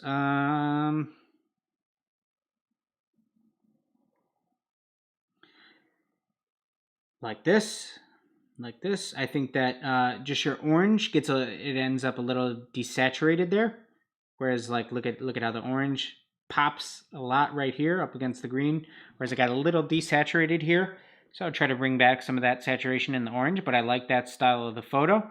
But yeah, this is all just about just giving the shoes a more premium feel with through the photography. Not that grass can't be a great background, but it's all about how you compose it, how you shoot it, and then some simple photo edits. You know, a little bit of a vignette here, playing with simple little things like your shadows, your contrast, your highlights. Just bringing it into a photo editing app is going to go a long way for you. But I dig this is dope. I really like this. Sort of this graphic. It's not even just a photo anymore because the shoes the shoes Infinity War off into they got Thanos. You know what I mean? So that's pretty cool. But I dig that. But yeah, just you know, these types of photos up against whatever the case on the bed. This is a long time ago, of course, but this type of stuff, it just deserves so much more care in the photography. You know what I mean? So you're certainly doing that more now, going outside and shooting and type of stuff. But composition, photography, editing, all of these types of things. If you wanna have a premium product, it's just so important. So important to really put the time and effort into the photography. So I would say just spending more time on that. Finding the perfect location for your shoes, and then editing them. Like here, these simple mountain Vans, you know, you go out, you shoot them sort of in the nature, but just go ahead and edit the photos, and even simple little tweaks in the lighting and things like that will greatly help you. So, all right.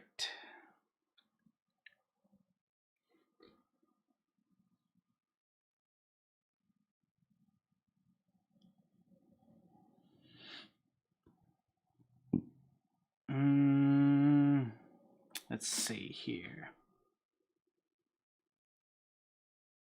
Okay, check Royalty. Let's check out Royalty Custom Sneakers.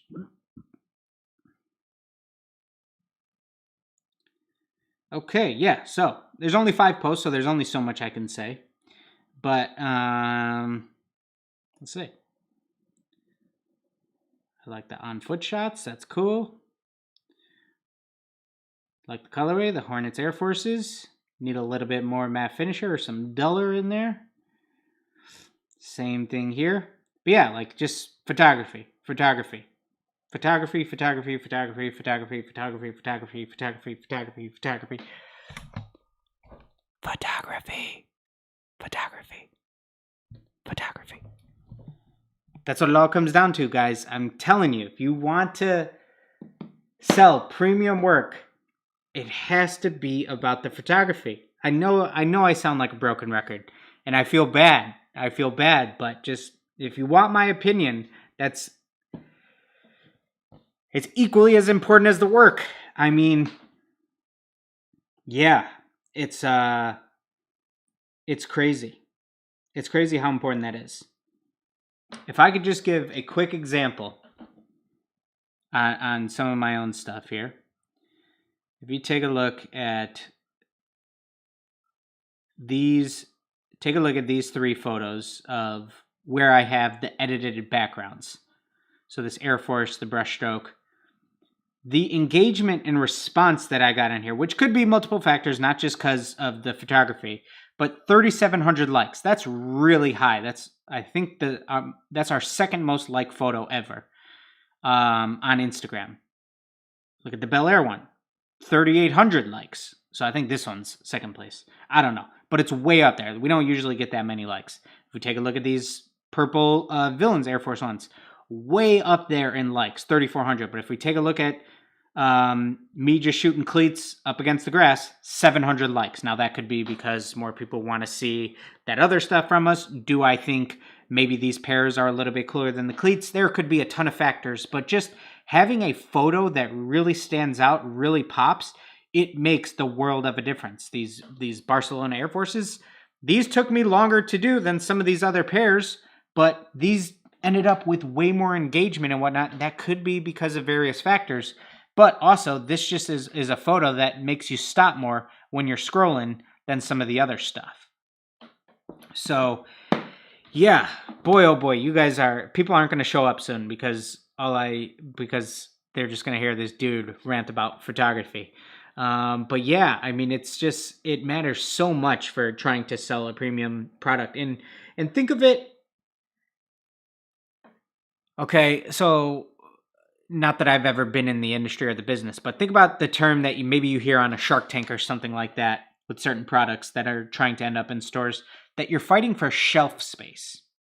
Now, what I mean by that, how we're fighting for shelf space in the digital age, is you're fighting for how do you get people to stop when they're scrolling through their feed? You know what I mean? How do you get people to pause? How do you catch their attention as they're scrolling through Instagram? Just like how do you get somebody to pause and get their attention as if you're shopping for a certain cereal in the store, yeah, you might be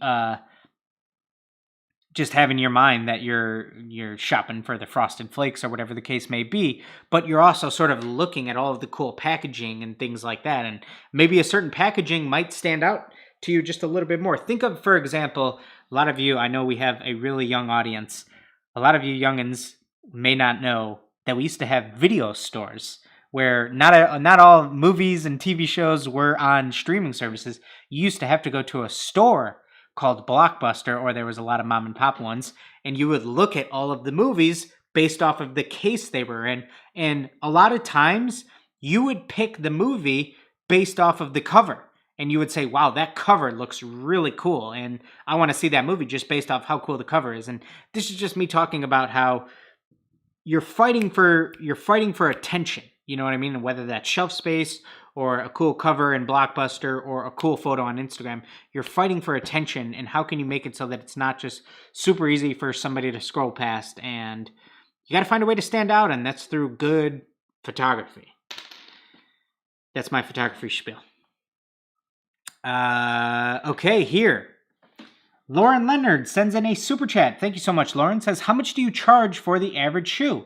Please don't avoid the question. I have no problem avoiding it. Or not avoiding it, forgive me.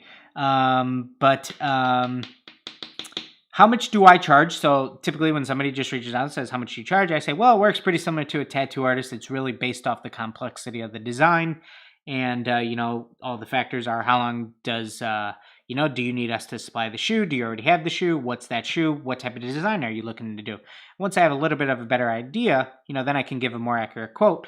But I would say for the most part, our work now, if somebody just says, okay, well, what's your range of where it starts? I'm going to typically say somewhere maybe between, just because I am doing a lot more general one-of-one stuff. Now, this isn't for all of our cleats, which are simpler and whatnot, but when I'm doing something one-of-one and really a handcrafted piece, it's usually going to be if somebody's just reaching out, I'm going to say somewhere between 1,000 to 1,500 for a one-of-one piece. And then if it's, okay, well, I want 2 portraits, well, then it's going to be a lot more than that. So it really just depends on the design. But if somebody's just like, hey, typically on average, what's your most common pricing? I'll say somewhere around that. So yeah. Looks like you guys are laughing at the ASMR there. That's funny. Bonds R Drip says, do you think you will have a custom house similar to ZHC's Humble House where you have your custom artist crew? That'd be really cool. I will gather the Avengers, my homies Repsy, Kong, get those guys up in there. That would be super funny. Call Marco. That'd be awesome. Let's see here.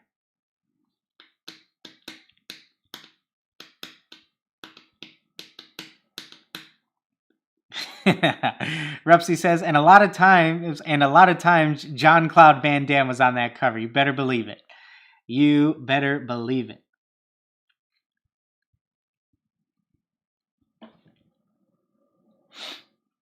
1988 says, your brushstroke Air Force One pics and the Bel Air pics are awesome examples of grabbing attention. Absolutely. And I'm glad that we ended up going that route. And I sort of realized, hey, I enjoy it, but that might need to be my thing on that might be the best bet for me almost every time doing the floating shoes example and painting in a colored background. And I like that because I get to paint in a colored textured background, and I sort of feel that's sort of a microism of my work, which is kind of funny too. So the shoes in focus while the textured background just sort of complements it. But I also sort of think that's how a lot of my artwork on shoes is anyways, that a lot of times the background design just sort of complements whatever the main attraction to the pieces or something like that. So Jason says, and there's my next shoe, Steven Seagal's greatest hits. That's funny.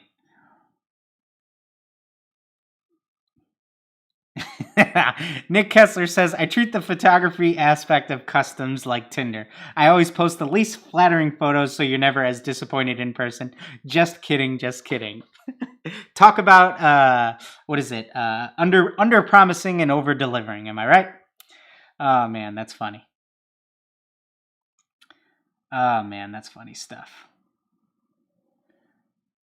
But let's see here. We'll go about another 10 minutes or so, guys. Yeah, wow, we've been flying here. How long have we been at it?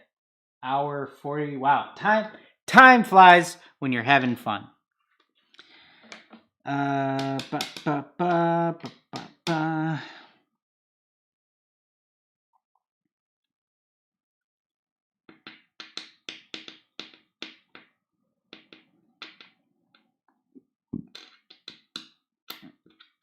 But yeah, let me just, I'm sure you guys have discovered it by now, but if we take a look at our Instagram here, I'll show you when we first came up with it. I think it was January of 18 or something like that. I said I'm going to shift our Instagram towards every project having 3 posts per row.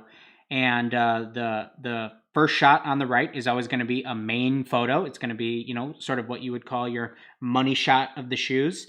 The video, we would do a lot of different things with video. Sometimes we would show painting. Sometimes it would be a cinematograph, which is like a moving photo. Sometimes it might be a bit of a time lapse, a painting.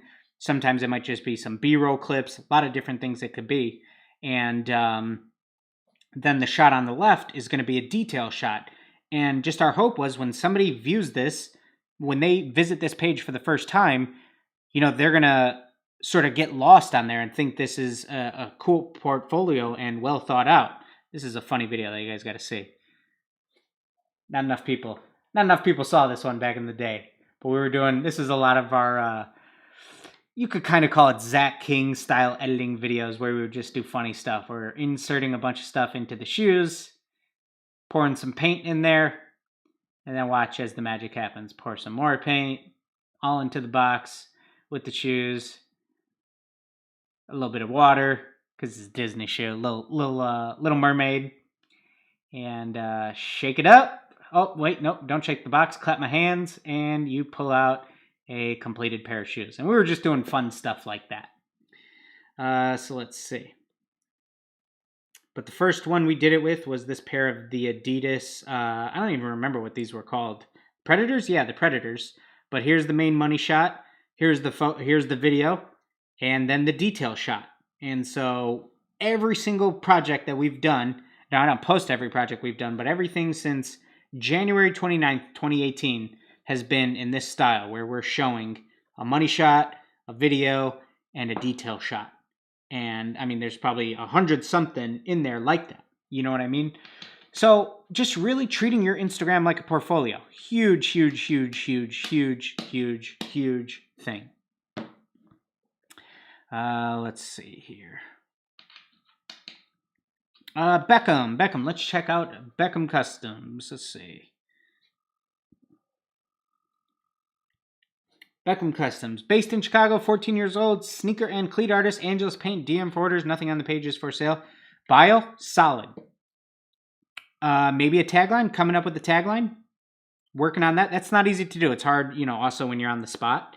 But I would absolutely consider that. I really like that the page is split up, very similar to ours, how all the projects are in rows. Let me see here. Yeah, I mean, I visit your page for the first time, and it's cool. I see all the projects in rows. It's clean. It's simple. I think that some of these photos, like, for example, the Saints pair and this Mexico pair, there's a bit of a blue hue to them. So I think just if you edit the photos in... I'm not sure how to do tint and temperature in Photoshop, but at least if you're in Lightroom, if you just play with the tint and temperature, we'll be able to remove some of that blue, bring back some of that yellow. And this could also be a matter of you shooting maybe as the sun's going down, because that's when you're going to get some more of those blue hues as the sun's going down. But I think that it's clean, it's simple. There's a nice wide range of detail shots versus money shots. Other things just to consider, because these are things that I believe in.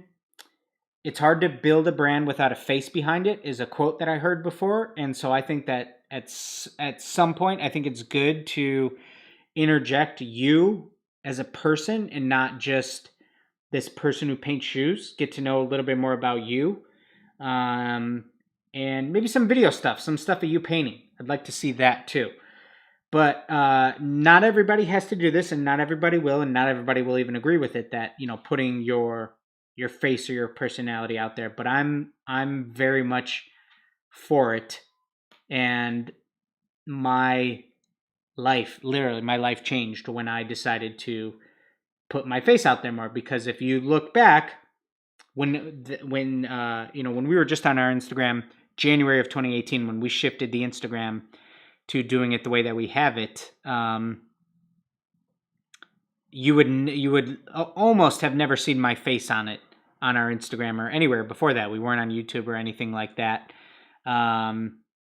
So once I did that, that's just when everything shifted. And I think people are just able to connect with you more when there's a face to the brand. So something to at least consider. It says, I have YouTube videos. If you click the YouTube link, oh, okay, cool. Yeah. It says, so one thing that I would do, maybe instead, I understand why you want it there. The nothing on the page is for sale. Maybe instead of that, you have a YouTube channel with a arrow emoji below that, so that people know that link is, hey, click that link for my YouTube channel. And cool. Yeah, got some videos. I would put some videos on the feed too. Some time-lapse stuff or just some clips from your YouTube videos. But I would mix it up. Have some videos, play with the IGTV and stuff. But good stuff, man. Like the photography, you're absolutely working to try to make it a lot more premium. And it's good. The one recommendation I would have here is pull the shoes even further, if possible, away from the wall so that your shoes have more distance. So for example, Let me make sure. Yeah. Okay. Cool. So you shot. Pretend where I'm at is you shooting the shoes. Okay. They're 9 inches to a foot away from the box. Okay. So there's not that much of a gap between them. So there's not going to be that much bokeh. If you pull the shoes, if you separate the background and the shoes, and there's more distance, and you photograph them, now the background's further, it's going to be more blurred out. The shoes will be a little bit more in focus. It's just a little bit more of a pleasing photo to the eye and things like that. So getting your subject a little bit further away from your background will really help. So check that out. Or consider playing around with that if possible. Sometimes, depending on your shooting location, it's not possible. But yeah, good stuff. Good stuff. Good page, man. Good page.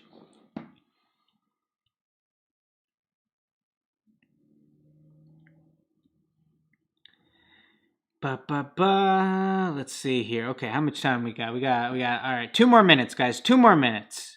2 more minutes. So let's see. I'll answer a couple more questions. Maybe next time we can do some more Instagrams. But yeah, I just want to say thank you guys for tuning in, and another great episode of DCF Live. I'm excited to hopefully get these lace locks dialed in even more, because these turned out pretty cool. And once I even figure out some more settings and whatnot, and you get the logo on there, a lot of we could have some text on there, a lot of cool things that we could do, different shapes and all that. So I'm excited about that. But yeah, let's see if there's any good question or anything I want to end you guys with. Patrick Willis here says, is showing the shoe before you painted first a good idea?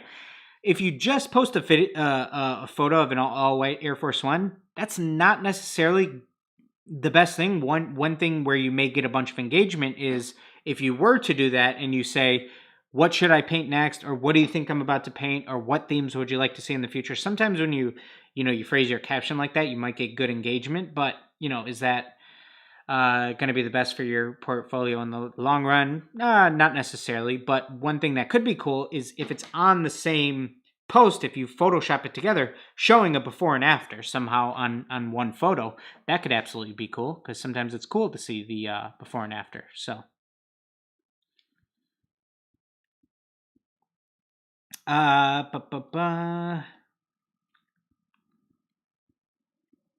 Partially.amoa says, best finisher for durability.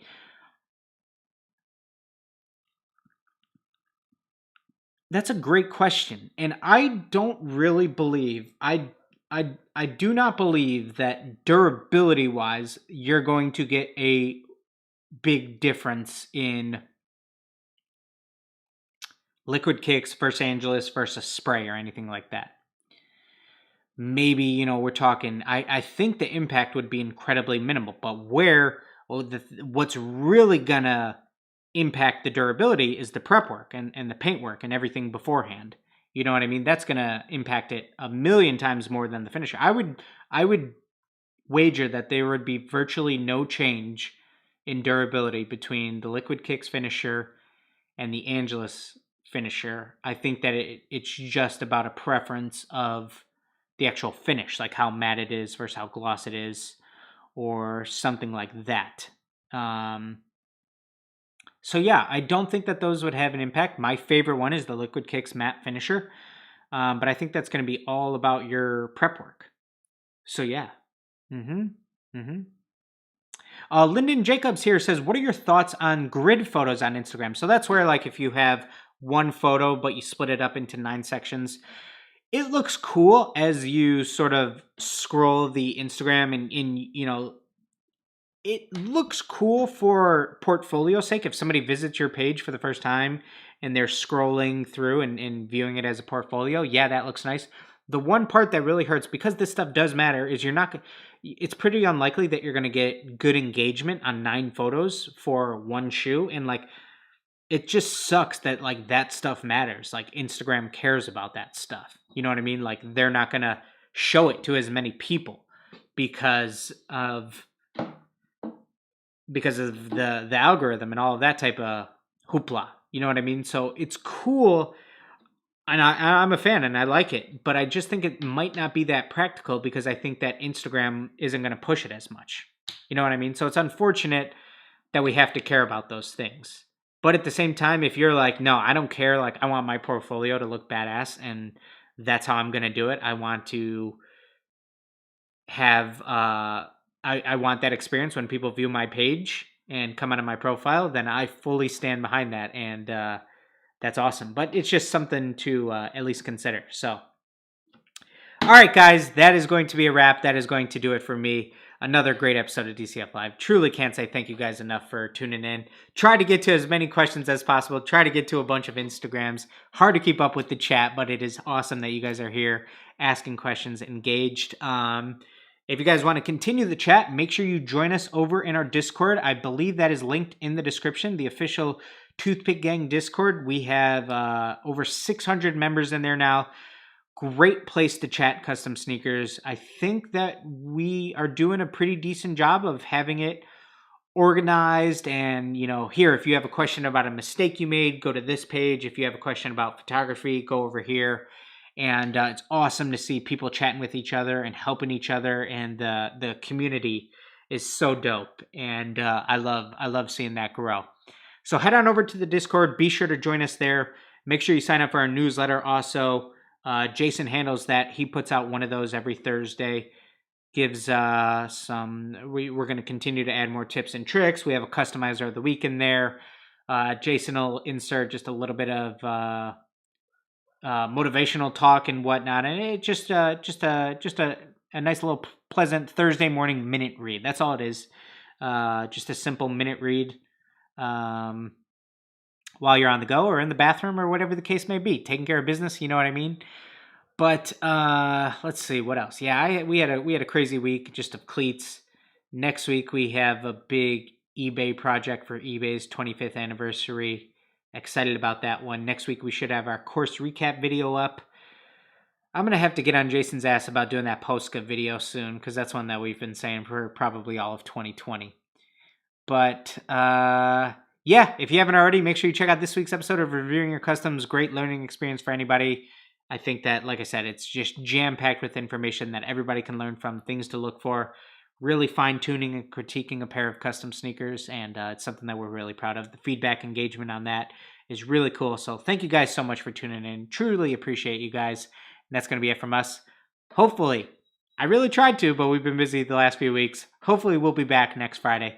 Fridays, 4:30, that's the time that I like to do these the most. And can't say thank you guys enough for tuning in. So hope to see you guys next week. Take care, everybody. Have a great weekend.